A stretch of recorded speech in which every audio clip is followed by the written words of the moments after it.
Hello friends, कैसे हैं आप सब। राधे राधे। आज हम बात करेंगे छठ पूजा पर नाक तक सिंदूर क्यों लगाती हैं जो महिलाएं हैं, और बांस के सूप का क्यों प्रयोग होता है। क्योंकि छठ पूजा एक ऐसा पवित्र पर्व है जो संतान की दीर्घायु, परिवार की सुख समृद्धि, अच्छे स्वास्थ्य के लिए मनाते हैं, है ना।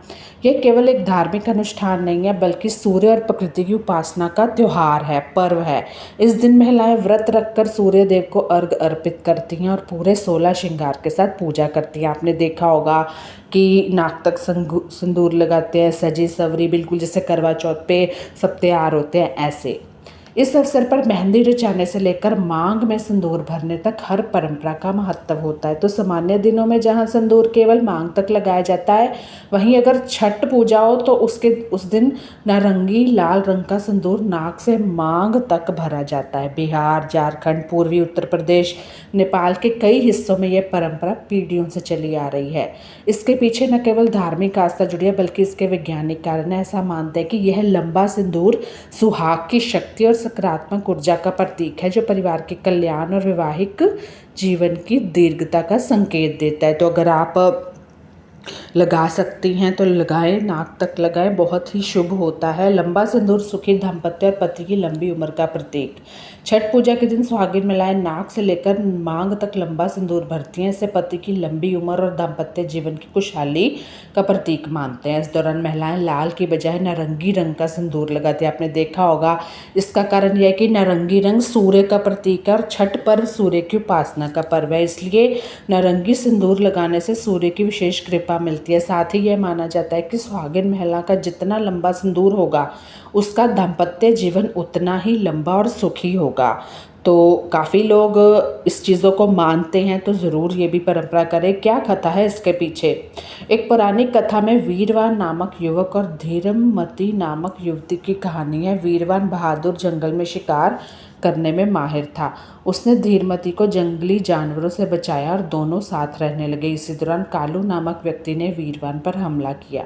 धीरमती ने बहादुरी दिखाते हुए कालू को हराया और युद्ध के दौरान उसके खून से सने हाथ माथे पर, ललाट पर रख गए। तभी से सिंदूर को वीरता, प्रेम और सम्मान का प्रतीक माना जाने लगा। छठ पर नाक तक सिंदूर लगाने का अर्थ भी पति की लंबी उम्र और सुखी दाम्पत्य जीवन की कामना से जोड़ा जाता है। आजकल लोग लगाते ही नहीं है, छोटा सा लगाते हैं, लेकिन अब छुपा के अंदर तक लगा सकती है लंबा सारा। महाभारत में द्रौपदी का उदाहरण। महाभारत काल में द्रौपदी ने भी लंबे सिंदूर का इस्तेमाल किया है। जब पांडव जुए में हार गए और दुशासन उसे लेने आया, तब द्रौपदी ने जल्दी में पूरी सिंदूरदानी अपने माथे पर, नाक पर, खुद पर डाल दी। इससे उसका पूरा ललाट और माथा सिंदूर से भर गया। माना जाता है कि सुहागिन महिला अपने पति के सामने बिना सिंदूर के नहीं जाती, इसलिए द्रौपदी ने यह किया। इसके बाद महाभारत युद्ध तक वह लंबे सिंदूर के साथ रहती रही। ये है कि अगर आप इसको वैज्ञानिक दृष्टि से देखते हैं कि नाक से माथे तक का जो क्षेत्र होता है, अजना चक्र होता है, कहते हैं इसे सक्रिय करने से मानसिक चिंता, सकारात्मक ऊर्जा, ध्यान केंद्रित करने की क्षमता बढ़ती है। आपने देखा, हम बिंदी लगाते हैं, कहते हैं इस पर कि सुकून सा मिलता है, कोई ललाट होती है वो तीव्र होती है। लंबे सिंदूर से यह चक्र सक्रिय होता है, जिससे महिलाओं को मानसिक शांति, सकारात्मकता मिलती है और मानसिक स्वास्थ्य भी बना रहता है।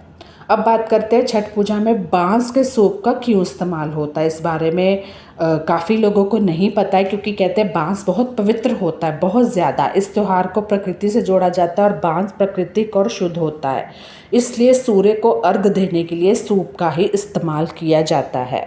छठ पूजा में बांस का धार्मिक महत्व बहुत होता है। बांस की टोकरी भी छठ पूजा में इस्तेमाल होता है। इस तरह से देखा जाए तो बांस को छठ पूजा में बहुत अधिक महत्व देते हैं।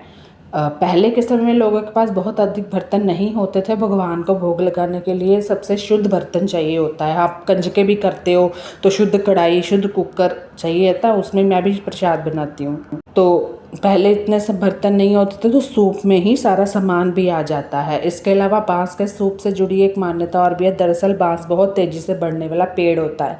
सूर्य का तेज भी सबसे ज़्यादा होता है, इसलिए छठ पूजा में सूर्य को अर्घ देते वक्त बांस के सूप का प्रयोग करते हैं।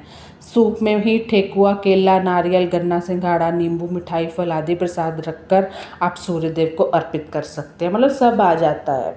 रखना भी चाहिए।